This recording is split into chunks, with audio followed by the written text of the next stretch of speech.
اگر آپ نے ہمارے چینل کو سبسکرائب نہیں کیا تو سبسکرائب کریں۔ السلام علیکم ناظرین،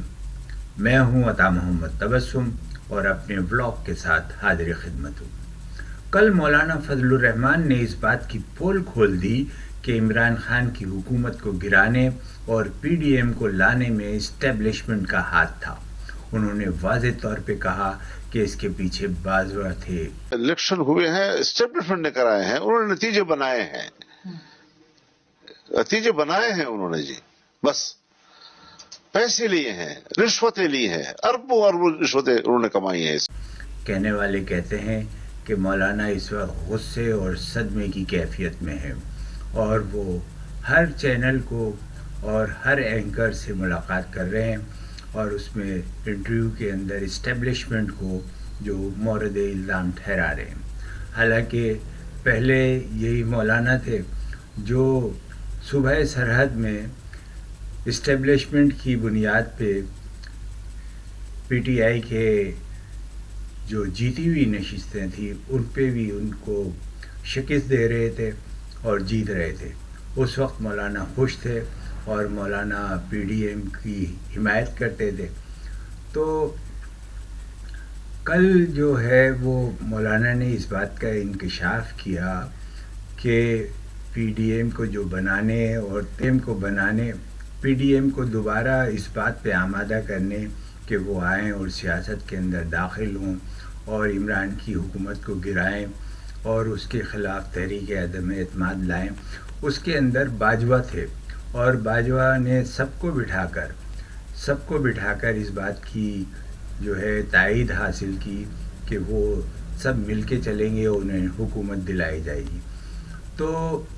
اب یہ بات بالکل واضح ہو گئی ہے کہ پی ڈی ایم کی جماعتیں جو ہیں وہ بھی اسٹیبلشمنٹ کے اشارے پر ناچ رہی ہیں۔ عمران خان کیا، سارے ہی لوگ اسی نرسری کے پالے ہوئے ہیں۔ اب مولانا فضل الرحمان جو ہیں وہ ایک تحریک شروع کر رہے ہیں، احتجاجی تحریک، اور وہ تو اس پورے نظام جو ہے پارلیمانی نظام اس سے اتفاق نہیں کر رہے، کیونکہ اب وہ مولانا جو ہیں وہ خود اس کا حصہ نہیں بن سکے ہیں۔ گو کہ ان کو ایک سیٹ مل گئی ہے، ان کو جیت گئے ہیں، بلکہ ایک سیٹ کیا ان کو اب تک 4 سیٹیں مل چکی ہیں اور بلوچستان میں بھی ان کا حصہ ہے، لیکن اس کے باوجود مولانا اس حصے پر راضی نہیں ہے اور انہوں نے ان نتائج کو یکسر طریقے سے مسترد کر دیا ہے۔ اب صورتحال یہ ہو گئی ہے کہ پی ٹی آئی بھی وہی کہہ رہی ہے جو مولانا فضل الرحمان کہہ رہے ہیں، جماعت اسلامی بھی وہی کہہ رہی ہے، اور سب لوگ جو ہیں، جو اپوزیشن جو ہے وہ اب متحد ہوتی جا رہی ہے۔ تو متحد اس بات پہ ہے کہ اسٹیبلشمنٹ نے دھاندلی کی ہے، اور باقی جو ان کے اپنے لائے عمل ہیں وہ تو علیحدہ ہی ہیں۔ جماعت اسلامی اپنا جو احتجاجی پروگرام ہے وہ علیحدہ چلا رہی ہے، جے یو آئی اپنا احتجاجی پروگرام علیحدہ چلا رہی ہے، پی ٹی آئی جو ہے وہ اپنا احتجاجی پروگرام علیحدہ چلا رہی ہے۔ اس وقت جو پی ڈی ایم کی جماعتیں ہیں وہ بڑی مشکل میں ہیں، اور مسلم لیگ نون جو ہے اس کو سب سے زیادہ مشکلات کا سامنا ہے کہ وہ حکومت بھی بنانا چاہتی ہے، حکومت میں رہنا بھی چاہتی ہے، لیکن اسے جو اتحادی مل رہے ہیں وہ ایسے مانگے تانگے کے اتحادی ہیں جو اسے کسی وقت بھی چھوڑ کے جا سکتے ہیں۔ ایم کیو ایم جو ہے وہ بھی جو ہے وہ ناقابل اعتبار ہے اور پیپلز پارٹی بھی ناقابل اعتبار ہے، لیکن پیپلز پارٹی جو ہے وہ بھی اقتدار میں شراکت چاہتی ہے اور وہ اس کے لیے جو ہے وہ مسلم لیگ نون کو سپورٹ کر رہی ہے۔ اب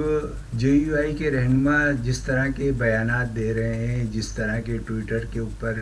ان کے ٹرن چل رہے ہیں، اس سے تو یہ لگتا ہے کہ وہ پی ٹی آئی سے بھی 2 ہاتھ آگے نکل گئے ہیں۔ وہ نام لے کر اسٹیبلشمنٹ کے جرنیلوں کا بتا رہے ہیں کہ یہ لوگ جو ہیں وہ کھیل کھیلتے رہے ہیں، کھیل کھیل رہے ہیں، اور اس ساری جو ریگنگ ہے، جو دھاندلی ہے، جو کچھ بھی ہوا ہے اس میں اسٹیبلشمنٹ کا بہت بڑا ہاتھ ہے.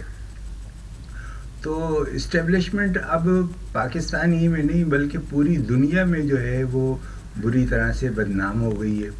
تو اب اسے سوچنا چاہیے کہ اس ملک کا جو مستقبل ہے وہ کیا سیاستدانوں کے ہاتھ میں ہے یا اسٹیبلشمنٹ کے ہاتھ میں ہے. اگر یہ سوال آج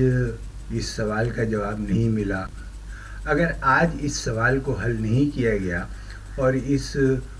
بات پہ جو ہے واضح طور سے کوئی لکیر نہیں کھینچی گئی تو آئندہ جو ہے صورتحال جو ہے وہ مزید بگڑنے کا خطرہ ہے.